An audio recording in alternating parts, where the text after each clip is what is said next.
December 1943. London. In a nondescript building on Baker Street, Vera Atkins sat at her desk, surrounded by files marked "Most Secret." Each folder contained the details of an agent parachuted into occupied France, their cover story, their mission, their last known position. By year's end, over 400 agents had been deployed through F Section, the French operations branch of the Special Operations Executive. Many had succeeded in their sabotage missions, disrupting German communications and supply lines across France. But the cost was mounting. 40 agents were already confirmed captured or killed, and dozens more had simply vanished into the darkness of occupied Europe. The Germans believed their counterintelligence network was impenetrable. The British hoped their training was sufficient. Neither side yet understood the full scale of what was unfolding. This is the story of how one woman's relentless pursuit of truth would reveal the hidden price of secret warfare. July 1940. London faced its darkest hour. German forces occupied most of Western Europe. France had fallen in 6 weeks. The British Army had barely escaped at Dunkirk. Prime Minister Winston Churchill demanded action beyond conventional warfare. On July 22, 1940, Churchill issued a directive that would reshape the nature of the conflict. He called for the creation of an organization to set Europe ablaze through sabotage, subversion, and resistance. The Special Operations Executive was born from this mandate. The SOE operated outside traditional military structures. It recruited from unconventional sources: linguists, business people, refugees, anyone with the skills and courage to operate behind enemy lines. The organization divided its operations by region. F Section, created in 1941, focused exclusively on France. Vera Atkins joined the SOE in 1941. Born Vera Maria Rosenberg in Galați, Romania, in 1908, she grew up in an international environment. Her family's timber business gave her exposure to multiple languages and cultures. She spoke fluent French, German, and Romanian, in addition to English. After moving to Britain, Atkins worked in various administrative roles before the war. Her linguistic abilities and organizational skills caught the attention of SOE recruiters. By spring 1941, she was working in F Section headquarters. Her initial role focused on logistics and coordination. Agents needed equipment, false documents, radio codes, and detailed cover stories. Every detail mattered. A wrong date on an identity card, an outdated ration coupon, or a mismatched clothing label could expose an agent immediately. The statistics were sobering from the start. Of the first 20 agents deployed to France in 1941, only 13% completed their initial missions successfully. 7 lost radio contact within 2 weeks. 3 were captured within the first month. Yet the missions continued. The intelligence gathered proved invaluable. Agents reported on German troop movements, railway schedules, and defensive positions. They identified targets for bombing raids and coordinated with local resistance groups. By December 1941, Atkins had become indispensable to F Section operations. Her attention to detail saved lives. She caught errors in documents that would have compromised agents. She coordinated drop zones with RAF bomber crews. She managed the complex communication schedules that kept agents in contact with London. The work consumed her. 16-hour days became routine. The Baker Street headquarters operated around the clock. Radio operators monitored frequencies continuously, waiting for transmissions from occupied France. Atkins understood the stakes. Each agent she helped deploy was a person, someone's son or daughter, husband or wife. They volunteered knowing the risks. Many would not return. January 1942. The scope of F Section operations expanded dramatically. The previous year had provided hard lessons. Now SOE refined its methods. Agent training intensified. Recruits spent weeks at remote Scottish estates learning sabotage techniques, silent killing, lockpicking, and radio operation. They memorized their cover stories until they could recite every detail under interrogation. They learned to think like French civilians, to adopt the mannerisms and habits that would help them blend into occupied society. Atkins played a crucial role in this process. She interviewed each agent before deployment. She tested their cover stories, probing for weaknesses. She ensured they understood the risks. Some agents she rejected, despite their training, if she doubted their readiness. The equipment improved as well. Early radio sets weighed 35 pounds and were difficult to conceal. By 1942, new models weighed just 3 pounds and could fit in a small suitcase. Parachute containers were redesigned to better protect their contents during drops. The deployment process itself was dangerous. Agents flew in converted bombers, often through heavy anti-aircraft fire. They jumped at night, hoping to land near their designated drop zones. Sometimes they missed by miles. Sometimes they landed in German patrols. The statistics from 1942 showed the challenge. F Section deployed 87 agents to France that year. Within 6 months, 23 had been captured. 14 were confirmed dead. 12 had lost radio contact and their fate remained unknown. Yet successes mounted as well. Agents successfully sabotaged the Peugeot factory at Sochaux, halting production of tank turrets and aircraft components. They derailed trains carrying German troops to the Eastern Front. They transmitted intelligence that enabled RAF bombers to target ammunition dumps and fuel depots with precision. The human cost shadowed every victory. Atkins received the Yanch reports. Agent X captured in Paris. Agent Y executed at Friends Prison. Agent Z missing, presumed dead. Each loss was personal. She had interviewed these people. She had approved their missions. She had sent them to their deaths. The German counterintelligence services grew more sophisticated. The Abwehr, German military intelligence, infiltrated resistance networks with double agents. The Gestapo arrested resistance leaders and tortured them for information.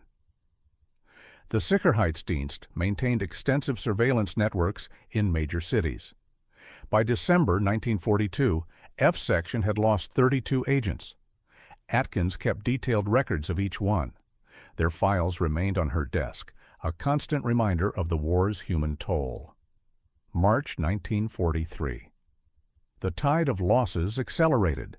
This month would mark a turning point in F Section operations, though Atkins did not yet realize it. The German security services had learned to identify British agents. They monitored railway stations for suspicious travelers. They tracked strangers in small villages. They analyzed radio transmissions to locate clandestine operators. The Prosper network, one of F Section's largest operations in France, became compromised. This network included over 1,500 resistance members across northern France. It coordinated sabotage operations, gathered intelligence, and organized supply drops. On June 23, 1943, German forces arrested Francis Suttle, the network's leader. Within days, they rounded up hundreds of resistance members. The Gestapo had penetrated the network through a double agent. The collapse devastated F Section operations. Atkins received fragments of information through surviving agents. Arrests in Paris. Interrogations at Avenue Foch, the Gestapo headquarters. Deportations to concentration camps in Germany. She worked frantically to assess the damage.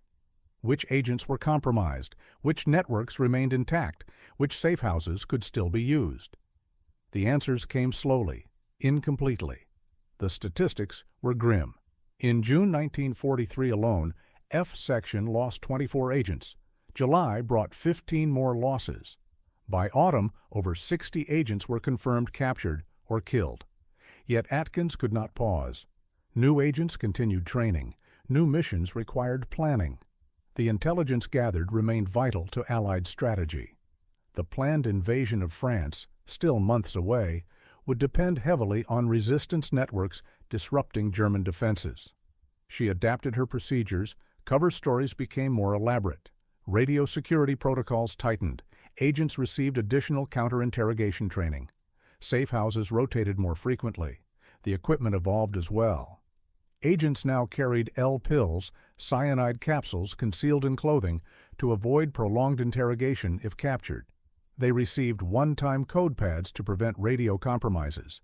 They carried forged documents from multiple regions to facilitate escape. The human dimension weighed heavily. Atkins knew these agents personally. She had interviewed Andre Borel, arrested in June. She had approved Nur Inayat Khan's deployment, only to lose contact in October. She had sent Diana Rowden to France in June. By September, she was in German custody. Each loss sharpened Atkins's determination. She would not forget these people. She would not let their sacrifices disappear into bureaucratic reports. She promised herself that when the war ended, she would find out what happened to every missing agent. By December 1943, that list already contained 70 names. It would grow much longer. January 1944. The strategic picture was shifting. Allied forces prepared for the invasion of France. The exact timing remained secret, but everyone knew it was coming. F Section's role became more critical than ever. Atkins coordinated an unprecedented expansion of operations. Between January and May 1944, F Section deployed 93 new agents to France. This nearly doubled the number of active agents in the field. The risks multiplied accordingly. German security forces anticipated the invasion. They intensified their hunt for resistance networks. They stationed additional troops in northern France. They reinforced coastal defenses and improved communication systems. The Abwehr and Sicherheitsdienst competed to uncover Allied plans. They knew resistance networks would play a role in the invasion. They arrested suspected agents on minimal evidence. They planted double agents in resistance groups. They used radio detection equipment to locate clandestine transmitters. The statistics revealed the escalating danger. In the first quarter of 1944, F Section lost 31 agents. Some were captured during drops. Others were betrayed by infiltrators. Still others simply vanished, their fate unknown. Yet the intelligence flow increased. Agents reported on German defensive positions along the Atlantic Wall. They identified ammunition dumps, fuel depots, and troop concentrations. They mapped railway lines and road networks. This information proved invaluable to invasion planners. Atkins worked 18-hour days. She coordinated drop schedules with RAF crews. She managed communication schedules with agents in the field. She briefed new recruits on the latest German security procedures. She compiled intelligence reports for military commanders. The pressure was immense. Every decision carried life and death consequences. Approve an agent for deployment too hastily, and they might be captured immediately. Delay a mission, and critical intelligence might arrive too late. The equipment demands grew as well. Agents needed more weapons, more explosives, more radio sets. The RAF flew hundreds of supply missions, dropping containers to resistance networks across France. Some drops succeeded perfectly. Others went astray, landing far from designated zones or falling into German hands. The human cost mounted relentlessly. Vera Lee, arrested in October 1943, was now confirmed at Ravensbrück concentration camp. Ilian Pluman, captured in March 1944, faced interrogation at Avenue Foch. Madeleine Damerment, arrested immediately upon landing in February, had been sent to Dachau. Atkins maintained detailed records of every agent. She noted their last known positions, their arrest dates when known, the circumstances of their capture.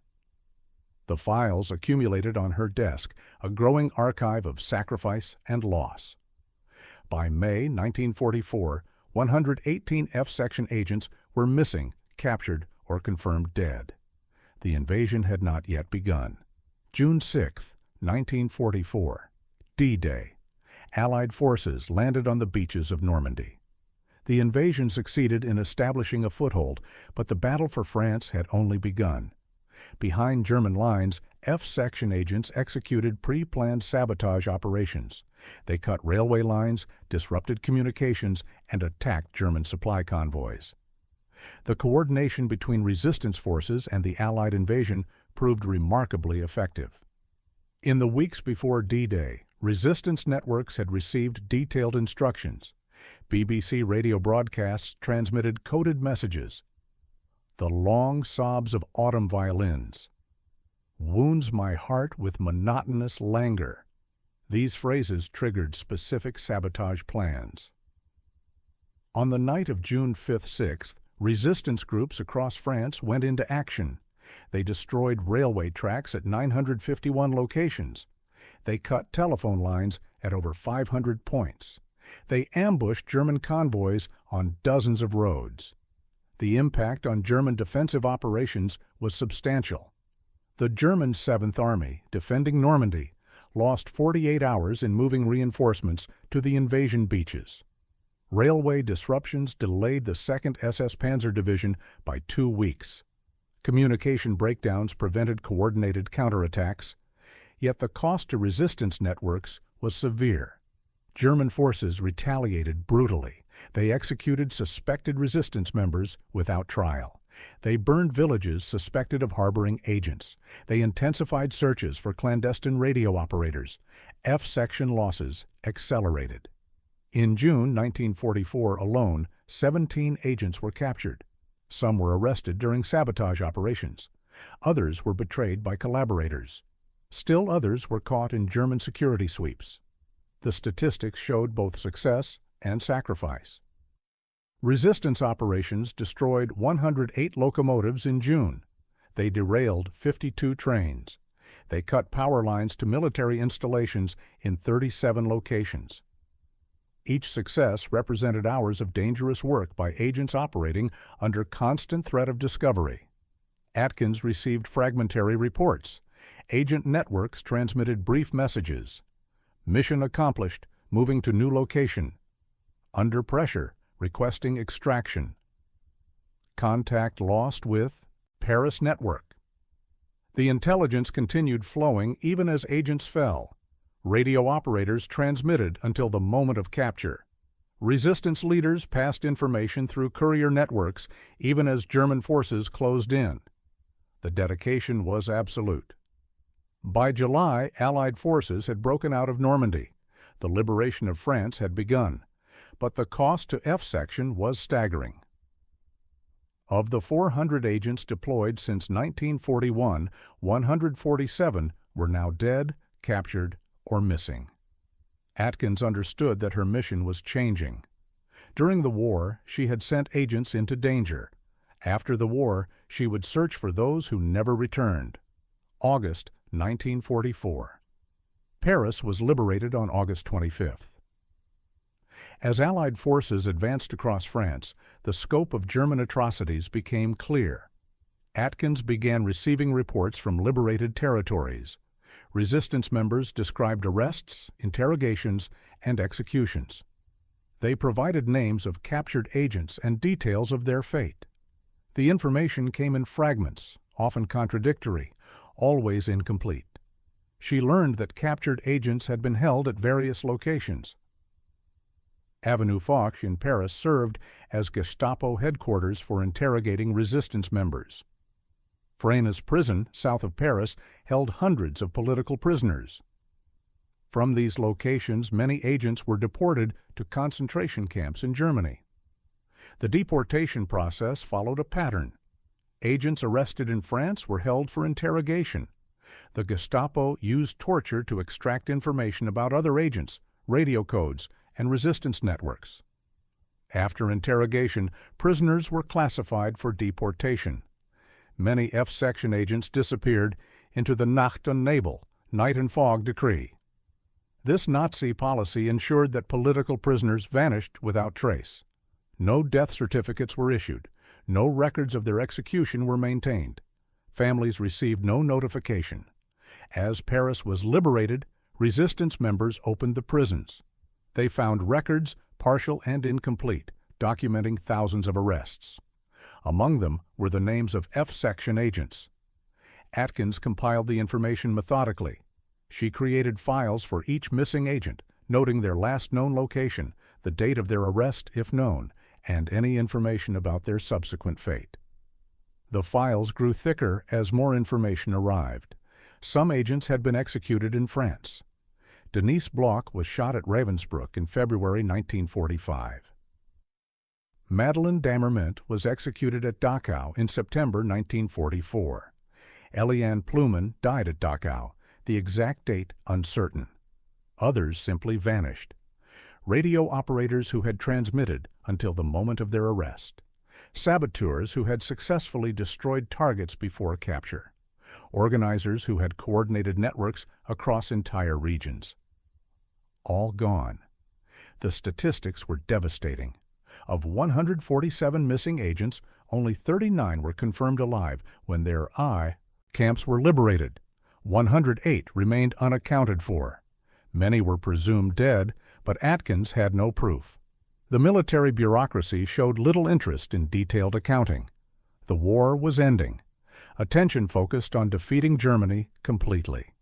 The fate of individual agents seemed a minor administrative matter. Atkins refused to accept this.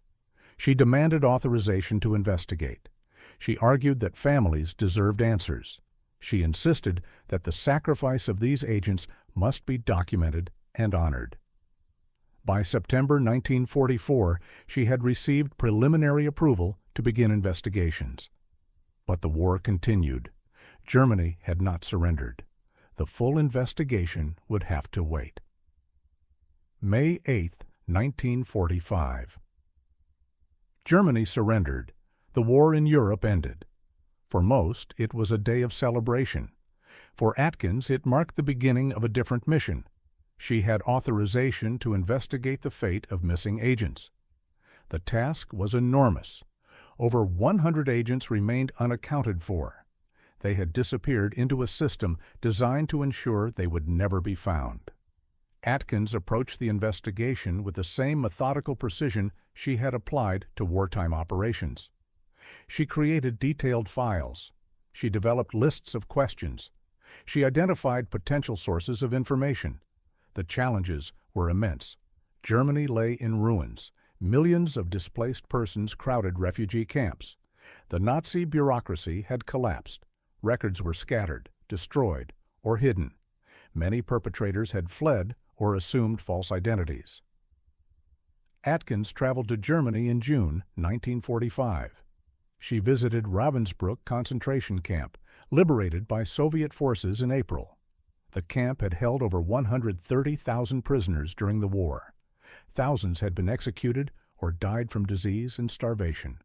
Among the survivors, Atkins found witnesses. Women who had been imprisoned alongside SOE agents.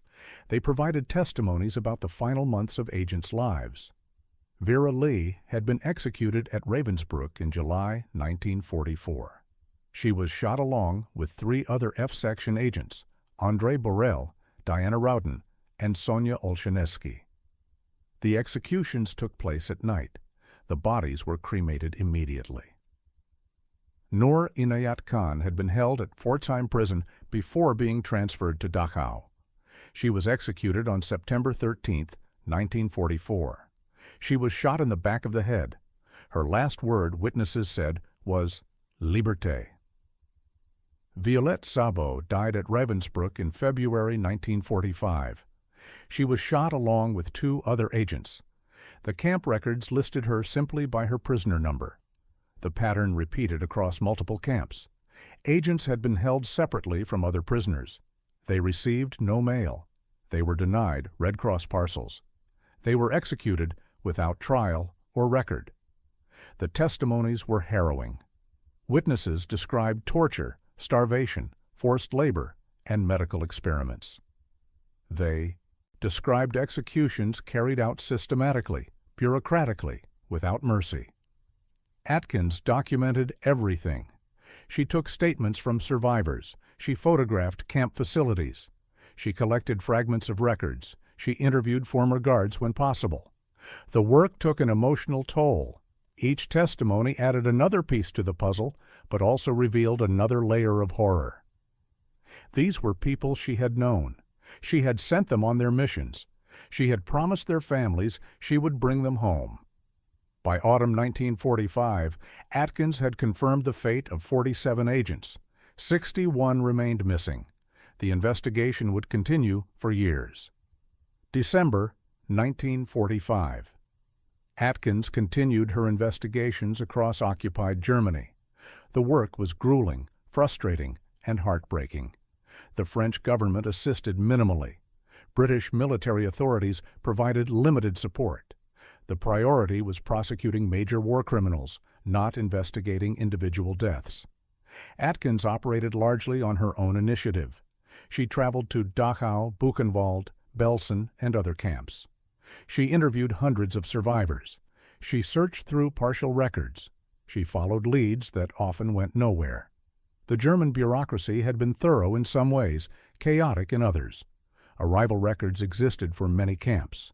Death certificates rarely did. Execution orders had often been verbal. Bodies were usually cremated, destroying physical evidence. Some agents' fates could be established with certainty.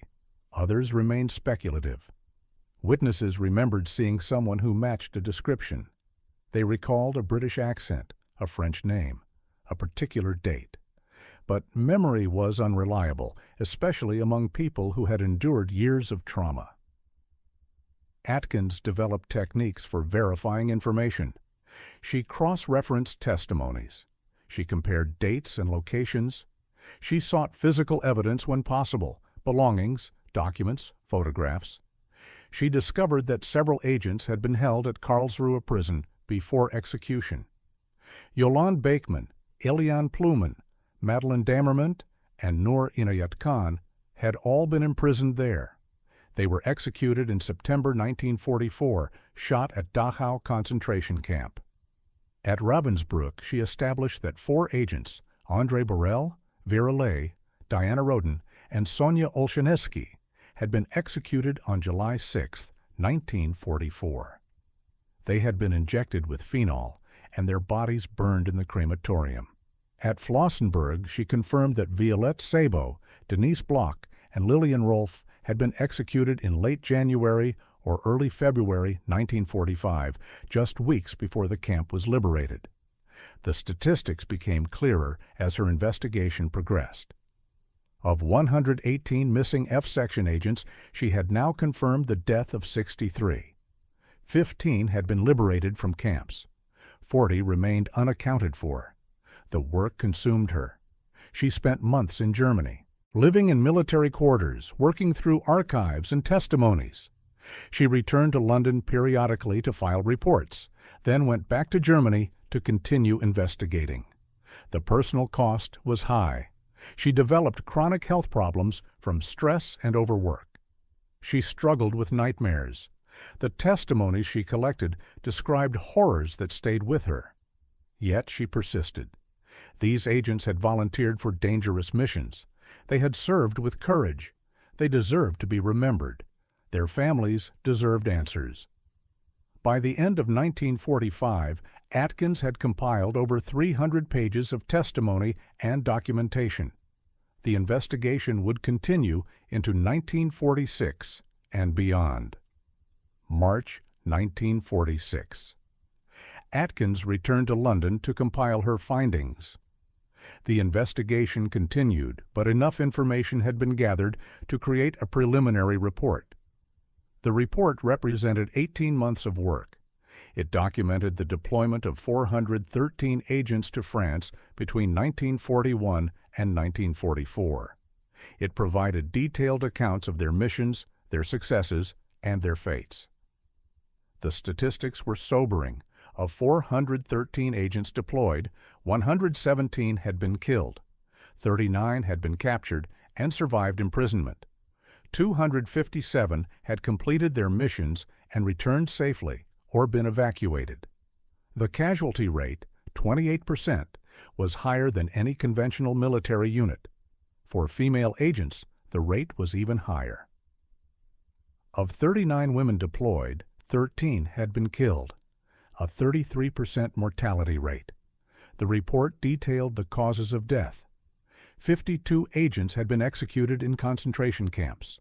23 had been shot after capture in France. 18 had died in combat or from wounds. 24 remained missing, their fate uncertain even after extensive investigation. Atkins provided detailed accounts of specific cases. She documented the torture methods used at Avenue Foch. She described conditions at Ravensbrück and other camps. She included testimonies from survivors about the final days of executed agents. The report also documented F Section's achievements. Agents had conducted over 1,000 sabotage operations. They had destroyed or damaged 317 locomotives. They had derailed 158 trains. They had cut communication lines at over 800 locations. The intelligence gathered proved invaluable. Agents had provided detailed information on German defensive positions before D-Day. They had identified ammunition dumps, fuel depots, and troop concentrations. This intelligence had directly contributed to Allied victory. The report included recommendations. Atkins argued for better recognition of agents' service. She advocated for memorials to honor those who died. She suggested improvements to agent training and security procedures for any future covert operations. The British government received the report with mixed reactions.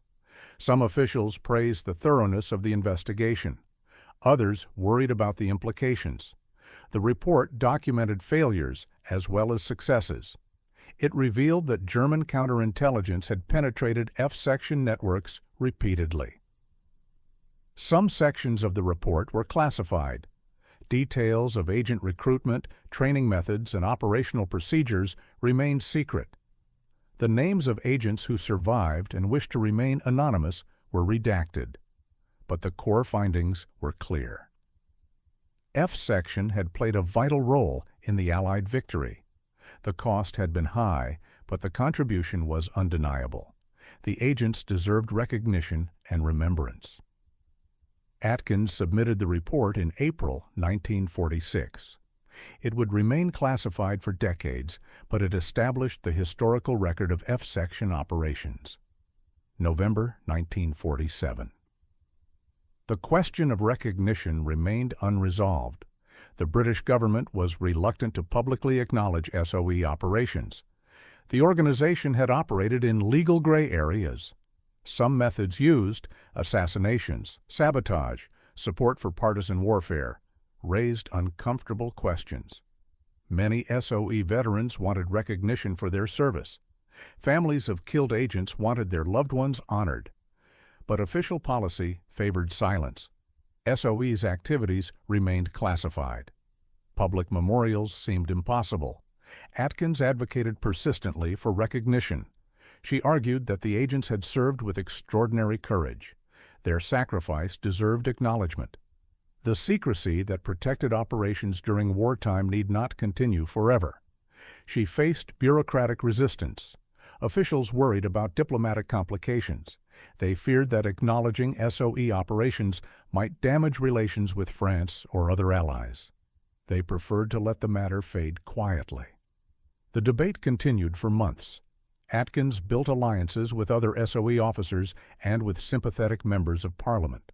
She provided information to journalists, always carefully respecting security restrictions. She worked with French resistance veterans who supported honoring the agents. Gradually, opinion shifted. The French government proved more willing to acknowledge resistance operations than British officials had anticipated. French veterans argued that SOE agents deserved recognition alongside French resistance members. In May 1949, discussions began about a memorial. French authorities proposed a location at Valençay in central France, where SOE had maintained a significant presence during the war. The memorial would list the names of 104 F Section agents who died in service. It would acknowledge their contribution to French liberation. It would ensure they were remembered. Atkins participated in planning the memorial.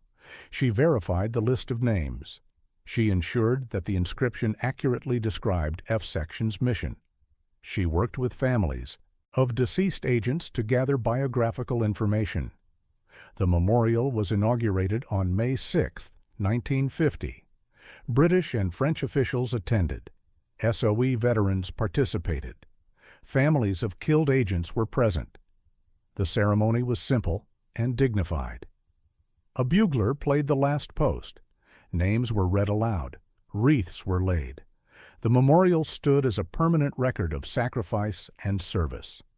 For Atkins, the memorial represented partial closure. Not all missing agents were accounted for. Some families still lacked definitive answers about their loved one's fate. But the memorial ensured that these agents would not be forgotten. The Valencia Memorial became the first public acknowledgement of F-Section operations. Other memorials would follow in subsequent years. But this one, established through Atkins's persistent advocacy, marked the beginning of public recognition.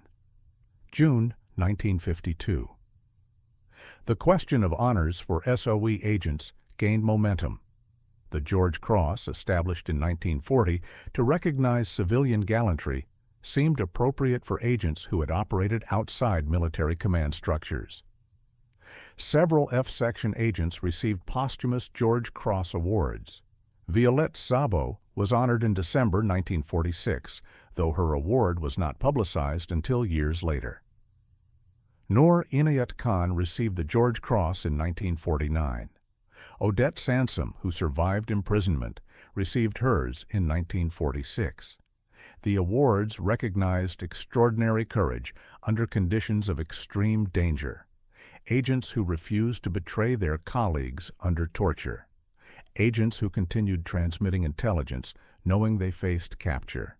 Agents who organized resistance networks despite constant threat. Atkins attended the award ceremonies when possible. She had known these women personally. She had briefed them before their missions. She had searched for them after the war. Now she witnessed their official recognition. The honors brought attention to F-Section operations. Journalists requested interviews. Historians sought information. The veil of secrecy began to lift, slowly and partially. Some SOE veterans welcomed the recognition. Others preferred to remain anonymous. The culture of secrecy ran deep. Many agents had returned to civilian life and never discussed their wartime service. Atkins maintained her own form of quiet dignity. She rarely gave interviews.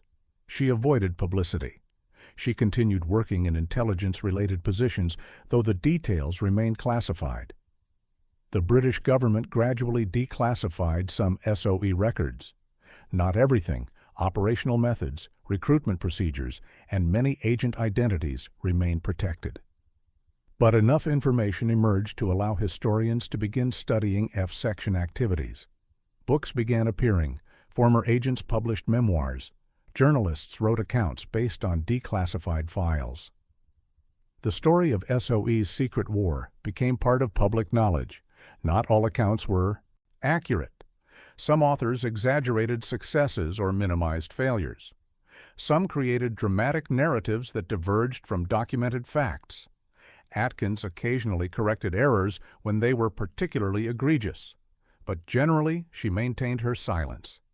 The true scope of F-Section operations took decades to emerge fully. The 400 agents deployed, the 117 killed, the thousands of sabotage operations, the intelligence that shaped Allied strategy, the human cost of secret warfare. By the 1950s, the basic contours were clear. F-Section had played a vital role in defeating Nazi Germany. The agents had served with remarkable courage. Their sacrifice deserved remembrance. Atkins's investigation had ensured that their story would not be lost. September 1972. 3 decades after the war's end, the British government began systematically declassifying SOE files. Historians gained access to operational reports, agent files, and internal correspondence. The declassification revealed the full scope of F-Section activities. Researchers could now trace individual agents' missions in detail. They could analyze the strategic impact of resistance operations. They could assess the effectiveness of SOE's methods. Atkins, now in her 60s, provided limited assistance to researchers. She answered specific factual questions. She corrected errors when they appeared in draft manuscripts. But she remained reluctant to discuss the emotional dimensions of her work. The files confirmed what Atkins had documented in her 1946 report. F Section had deployed 413 agents. 117 had died. The operations had significantly disrupted German military capabilities in France. The files also revealed failures, networks compromised by German counterintelligence, agents captured due to security breaches, operations that failed to achieve their objectives. The complete picture included both triumph and tragedy. Historians debated F Section's effectiveness. Some argued that resistance operations had minimal military impact compared to conventional warfare. Others contended that the intelligence gathered and the disruption caused were invaluable. The consensus that emerged recognized significant contribution despite high cost. The sabotage operations before D-Day had delayed German reinforcements. The intelligence provided had shaped Allied strategy. The moral impact of continued resistance in occupied territories had been substantial. Atkins's role received particular attention. Her meticulous investigation had preserved the historical record. Her advocacy had ensured that agents received recognition. Her dedication had given families closure about their loved one's fate. Some researchers criticized aspects of F Section operations. They questioned whether agents received adequate training. They examined whether security procedures were sufficient. They analyzed whether the casualty rate was acceptable given the results achieved. Atkins rarely responded to such criticisms publicly. She maintained that those who made decisions during wartime faced pressures that later analysts could not fully appreciate. She believed that F Section agents had served with full knowledge of the risks and deserved respect for their courage. By the late 1970s, the historiography of SOE operations was well established. Multiple books, academic studies, and documentary films had examined F Section activities. The agent's story had become part of the public historical record. Atkins could see that her mission, ensuring these agents would not be forgotten, had succeeded. The names inscribed on memorials would endure. The files preserved in archives would inform future generations. The sacrifice would be remembered. June 2000. Vera Atkins died on June 24, 2000, at age 92. She had lived long enough to see F Section operations fully documented and widely recognized.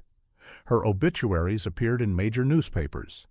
They described her wartime service with SOE. They detailed her investigation into missing agents. They acknowledged her role in establishing memorials and securing recognition for F Section veterans. The obituaries could not capture the personal dimension, the nights she stayed awake reviewing files, the conversations with grieving families, the weight of knowing she had sent people to their deaths. The determination to ensure their sacrifice meant something.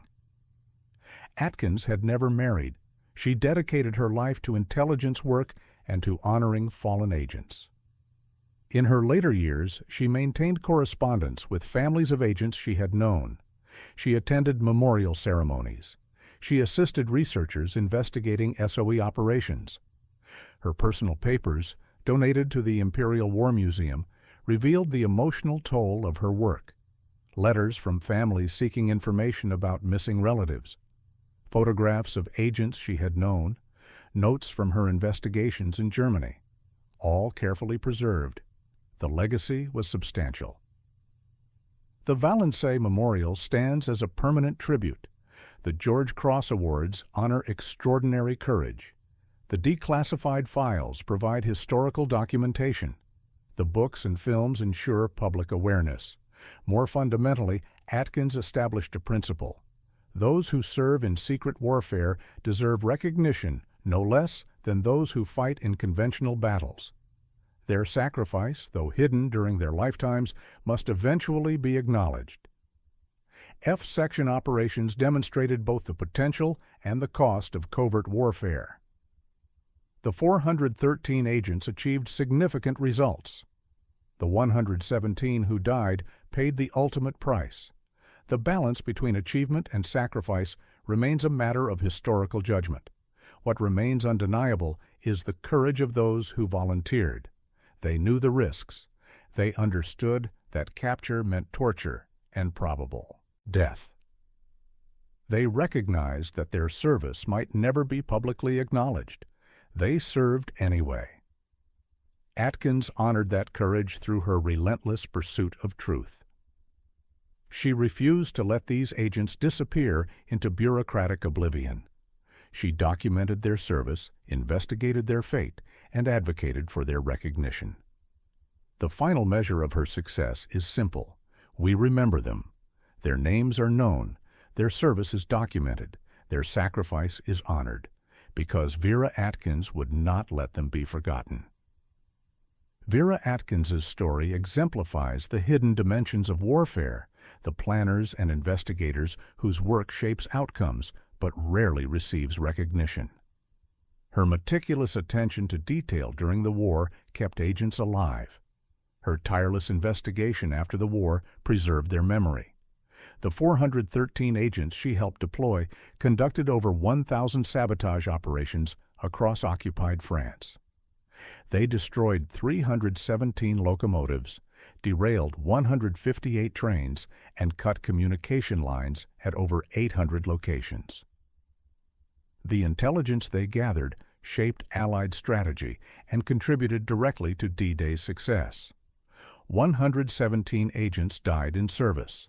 Their names are inscribed on memorials at Valenciennes, France, and at St. Paul's Church in London. Their files are preserved in the National Archives, documenting their courage and sacrifice. Atkins spent 5 years investigating their fate. She traveled across occupied Germany, interviewed hundreds of witnesses, compiled thousands of pages of testimony, and created the definitive record of F-section operations. Without her work, many agents would have remained nameless casualties, their sacrifice unrecognized. The lesson endures. Courage takes many forms. The agents who parachuted into occupied France demonstrated physical bravery. Atkins demonstrated moral courage, the determination to pursue truth despite bureaucratic obstacles and emotional cost. In the end, memory requires active preservation. Events fade, documents scatter, witnesses die. Without someone to collect the evidence, document the facts, and advocate for recognition, even extraordinary sacrifice can disappear into historical obscurity. Vera Atkins ensured that would not happen. The agents of F-section are remembered because one person refused to forget them.